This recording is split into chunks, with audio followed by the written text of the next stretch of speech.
తన అక్రమ సంబంధానికి అడ్డుగా ఉన్నాడని గండికోట వెంకటమణి పృథ్వీరాజ్ను పథకం ప్రకారం హతమార్చిన కేసుకు సంబంధించి 4 ముద్దాయిలని అరెస్ట్ చేసినట్లు 3 టౌన్ సీఐ రమేష్ బాబు చెప్పారు.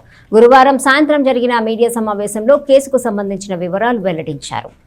గత నెలలో 26వ తేదీన మల్లెపాడు గ్రామంలోని ఏలగుంట చెరువులో హత్యకు గురైన మణి పృథ్వీరాజ్ తండ్రి గండికోట అంకమ్మరావు ఇచ్చిన ఫిర్యాదు మేరకు 3 టౌన్ పోలీసులు దర్యాప్తు చేయగా అక్రమ సంబంధం నేపథ్యంలో హత్య చేసినట్లు గుర్తించారు. ఇందుకు సంబంధించి వెంకటలక్ష్మిని అదుపులోకి తీసుకుని విచారించగా ఆమెతో అంతకుముందు సంబంధం ఉన్న గోవిందు కోటేశ్వరరావు, అతని బంధువు గోవిందు ఉదయ్ కిరణ్, కూరపాటి శ్రీనివాసరావులను అరెస్ట్ చేసి విచారించగా అనేక విషయాలు వెలుగులోకి వచ్చాయని సీఐ రమేష్ బాబు తెలిపారు.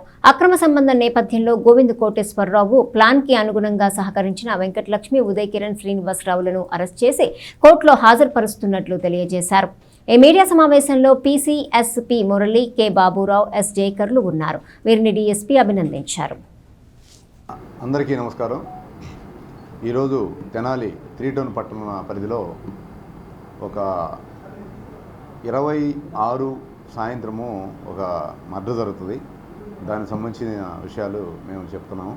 ముఖ్యంగా ఏంటంటే ఈ యొక్క మర్డర్ కేసు సెక్సువల్ జెలసీ మీద జరిగింది.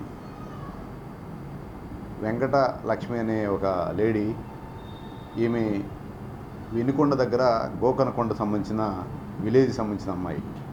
ఈ అమ్మాయి తెనాలిలో మ్యారేజ్ చేసుకోవడం జరుగుతుంది. First marriage. అతనికి ఆరోగ్య సమస్యలతోటి ఫస్ట్ భర్త చనిపోతాడు. చనిపోయిన తర్వాత ఇప్పుడు మన ఈ కేసులో ఉన్నటువంటి డిసీజులు అంటే ఎవరైతే చనిపోతాడో ఇతను ఆ అమ్మాయిని 2వ మ్యారేజ్గా చేసుకుంటున్నాడు, వెంకటలక్ష్మిని. ఇతను మణి పృథ్వీరాజ్ ఇతని పేరు. 8వ వార్డు సంబంధించి తెనాలి 8వ వార్డు సంబంధించి అంకమరావు అనే వాళ్ళ అబ్బాయి. వీళ్ళ తండ్రి అంకమరావు. అతను కార్పెంటర్గా వర్క్ చేస్తూ ఉంటాడు. ఈ పిల్లోడికైతే ఎటువంటి వర్క్స్ అయితే రావు మామూలుగా. రాకపోతే ఒక 6 మంత్స్ బ్యాక్ ఈ అమ్మాయి పెళ్ళి సెకండ్ మ్యారేజ్ చేసుకున్న తర్వాత 4 years బ్యాక్ ఈ అమ్మాయిని సెకండ్ మ్యారేజ్ చేసుకుంటాడు. ఈ అమ్మాయి అక్కడ ఉండే వర్కర్స్ అందరికీ అన్నాలు వండి పెట్టడం, దానికి కూడా అమౌంట్ తీసుకోవడం జరుగుతూ ఉంది. ఈ ఇద్దరు కలిసి కూడా ఉండడం జరుగుతుంది. దాని మీద ఈవిడికి ఫస్ట్ బర్త్ చనిపోయిన తర్వాత ఈ అబ్బాయి సెకండ్. ఇతను కూడా పిల్లలు పుట్టరు. అక్కడ సిచ్యువేషన్ ఏం చూసుకున్న తర్వాత కొంచెం చనువుగా అందరితో చనువుగా మాట్లాడడం చేస్తూ ఉంటుంది. ఆ కాంట్రాక్టర్ తోటి కొద్దిగా చనువుగా ఉంటుంది ఫస్ట్. చనువుగా ఉండడాన్ని గమనించి ఈ కేసులో ఉన్నటువంటి ముద్దాయి వై కోటేశ్వరరావు అనే కుర్రాడు. అతను వెల్లటూరు సంబంధించినవాడు. అంటే వినుకొండ దగ్గర బొల్లాపల్లి మండలం వెల్లటూరు సంబంధించినవాడు. ఈ కుర్రోడు కూడా అక్కడే వర్కర్గా కాంట్రాక్టర్ వర్కర్గా ఉంటాడు. ఆయనతో చదువుగా ఉంటుందని చెప్పి ఈ కుర్రోడు అమ్మాయికి అందిస్తాడు. ఈ కుర్రోడికి ఆ అమ్మాయికి కొద్దిగా క్లోజ్ రిలేషన్ ఎన్ని మెయింటైన్ చేయడం ఎన్ని చూసి భర్త అమ్మాయిని నువ్వు కరెక్ట్ కాదని చెప్పి అమ్మాయితో గొడవపడి వచ్చేస్తాడు. ఒక 4 months బ్యాక్ వస్తాడు.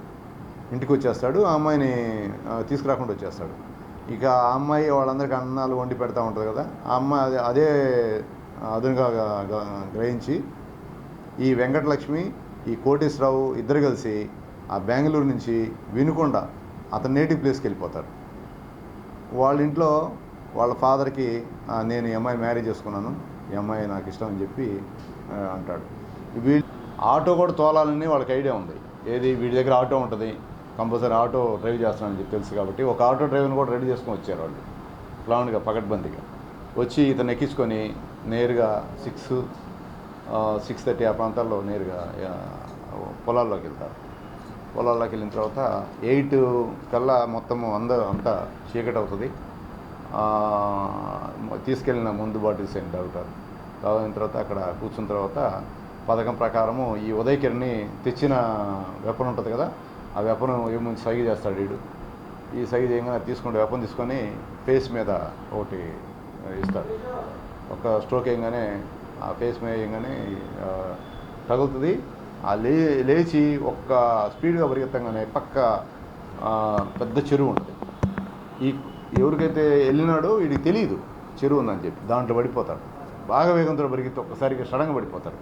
ఒక డౌన్ ఉంటుంది కాబట్టి పడిపోవడం వలన అక్కడే పడిపోయి ఉంటాడు. యాక్చువల్గా ఇతనికి కొంచెం కాలు కూడా ఏదో ప్రాబ్లం ఉంది, ర్యాట్ పాయిజన్ లైట్ తీసుకున్నాడు.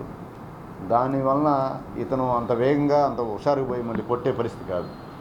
ఎవరైతే తెచ్చుకున్నాడో అన్న కొడుకున్నాడో ఉదయ్ కిరణ్ అనేవాడు, ఆడు యాక్టివ్ ఉన్నాడు. ఈ కత్తి తీసుకొని వెళ్ళి ఆ కాలంలో పోయి మిగతా అతన్ని పొడి చేస్తాడు. ఈ బండ మీద ఉన్నటువంటి ఒక 2 రాళ్ళు తీసుకెళ్ళి ఇతను చిన్నగా నడుచుకుంటూ పోయి వేస్తాడు. అంతా అయిపోయిన తర్వాత రెడీగా ఆటో తీసుకొచ్చారు కదా, కొత్త ఆటో రెడీగా ఉంటుంది. ఆటోలో ముగ్గురు ఎక్కేసేసి నేరుగా మళ్ళీ గుంటూరు వెళ్ళి, గుంటూరు నుంచి వెల్లటూరులో అతను వదిలేసి రిటర్న్ అవుతారు. 11:15కి మళ్ళీ ఈవిడ కాల్ చేస్తుంది. ఈ అమ్మాయి వెంకటలక్ష్మి కాల్ చేస్తే, ఏంది ఎక్కడున్నావు నేను అడిగితే, నేను ఆల్రెడీ మా ఇంట్లో ఉన్నాను, నేను మీ ఊరికి ఏం రాలేదే, ఇందా నువ్వు కాల్ చేసావు కదా 6 గంటలకు ఫోన్ చేసావని అడుగుతుంది. ఫోన్ చేసి నేను మామూలు కాల్ చేశాను, రమ్మన్నాను నేను, అంతేగాని నేనేం రాలేదని చెప్పి వీళ్ళకి మాయమాట చెప్తాడు. వీళ్ళు ఆల్రెడీ ఉదయం నుంచి సాయంత్రం లోపు 6 గంటల లోపల ఫోన్ ద్వారా ఆ అమ్మాయి ఇతను మాట్లాడుకోవడం అనేది జరుగుతుంది, ప్లాన్ చేసుకోవడం జరుగుతుంది. అన్నీ అతన్ని తుదమెట్టించిన తర్వాత మళ్ళీ నెంబర్ ఆఫ్ టైమ్స్ మళ్ళీ మాట్లాడడం జరుగుతుంది. ఆ రోజు పక్క రోజు సాయంత్రం ఇతను ఎవరో ఏందని తెలియకుండా ఉన్నప్పుడు ఒక ఎఫ్ఐఆర్ చేద్దామని చెప్పి మేము ప్రయత్నిస్తూ ఉన్నప్పుడు ఆ సందర్భాల్లో వాళ్ళ ఫాదర్ మా అబ్బాయి సార్ ఆ అబ్బాయి అని చెప్పి మా దగ్గరకు వచ్చి రిపోర్ట్ ఇవ్వడం జరుగుతుంది. రిపోర్ట్ ఇచ్చినప్పుడు మా కోడల ప్రవర్తన మీద అనుమానం ఉన్నది అని చెప్పి మెన్షన్ చేస్తాడు. దాని ప్రకారం మేము పూర్తిగా కూపీలాగా ఈ అమ్మాయి కూడా పక్కా సంబంధం ఉందని మాకు రూఢీ అవుతుంది. దాని మీద ఈ రోజున ఆ వెంకటలక్ష్మిని, కోటేశ్వరరావుని, ఉదయ్ కిరణ్ని, అలానే శ్రీనివాసరావుని కుర్రని అందరినీ కూడా ఈరోజు అరెస్ట్ చేసి రిమాండ్ పంపిస్తాం.